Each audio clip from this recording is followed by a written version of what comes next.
Hi everyone. In this video, we are going to be talking about Tintin, asking the question, what is Tintin? Or to be more accurate, what is The Adventures of Tintin, which is the name of the series.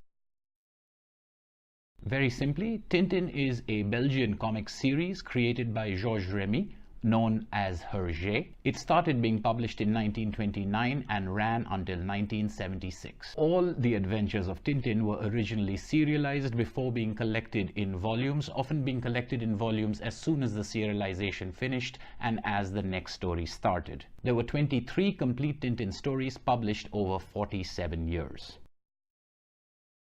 The Adventures of Tintin are about boy reporter Tintin, who later evolved into a young man, as well as his dog Snowy and their globe-trotting adventures with a cast of companions that expanded as the series went on. These companions included Captain Haddock, Professor Calculus, the detectives Thompson and Thompson, and many recurring characters, both as good guys and villains. Tintin's adventures took him all over the world, and he interacted with a variety of cultures, some real, some imagined, and some an amalgamation. The Adventures of Tintin are extremely popular all over the world. They've sold over 200 million copies and been translated into over 70 languages. For some reason, Tintin never caught on in America. It's sort of the Robbie Williams of comics in that way, but remains extremely popular everywhere else. It's been made into films from the very beginning. It was extremely popular on other media as well. There are television shows, there are animated movies, there are theatrical productions, just been adapted into a variety of different formats, and the books themselves continue to be extremely popular.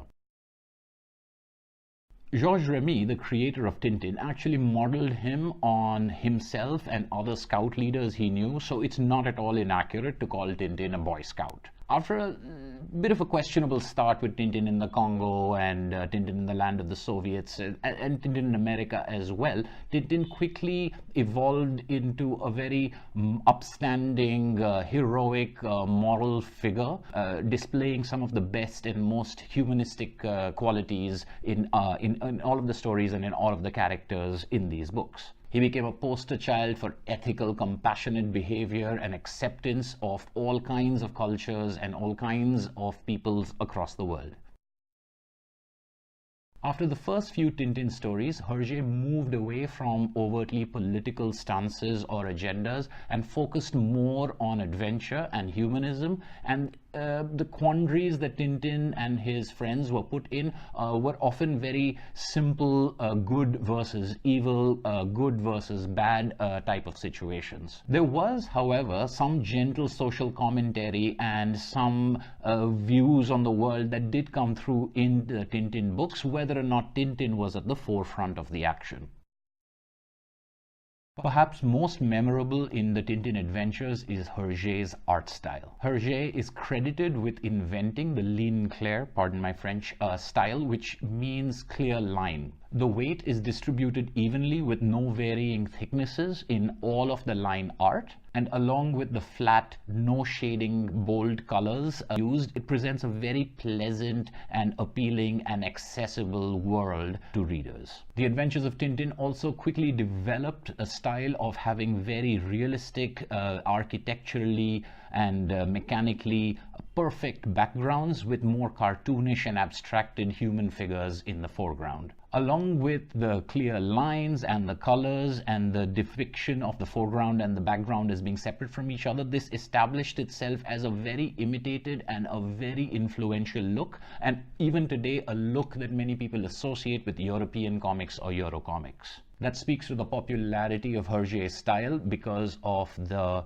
number of artists and writers that he influenced with his art style, as well as his very tight plotting. So you have beautiful and clean art that is very accessible. You have storytelling that is precise and detailed.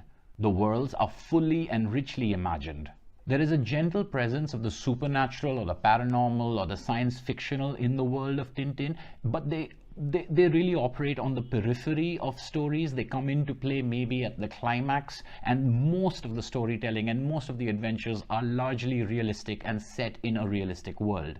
This gentle presence of the supernatural is also one of the very unique features and one of the signature features of Tintin, where there aren't really stories about magic or stories about science fiction, but those elements do exist and then sort of just appear and disappear between stories. So it's not as if the same thing persists across stories. Every different story has a different twist to it, and some of those twists have to do with the natural and some of those twists have to do with the supernatural. Then you also have Tintin's upstanding nature. He serves as a role model for kids in many ways. He is young and he is confident, which makes him very appealing to young people to read. And then you have the comic relief provided by people like Captain Haddock, Professor Calculus, the Thompson detectives. However, their comedy isn't without character. It's very entrenched in character and very often drives the plot and the story, twists and turns based on these character-driven comic moments as well. Tintin also has great villains. So terrific plots executed with style, with a wonderful host of characters under sumptuous backdrops. These are the sort of signature things that Tintin gave to the world and are part of the reason why it continues to have the kind of appeal it does today. Hergé and later Studio Hergé's impact is hard to overstate. Numerous writers and artists have been influenced and have adopted styles and techniques first seen in the Adventures of Tintin. Even when as a parody or pastiche of it, the effect and the influence is undeniable. The ligne claire style invented by Hergé, although not named by him and not named for many years later, has become almost a school. Generation after generation of comics writers and artists have been influenced by this style, and you can see this across a variety of different books. Famously, Tintin also influenced Steven Spielberg's idea of Indiana Jones. And that is why today, almost 100 years after it was first published, Tintin continues to be the beloved series of comics that it is.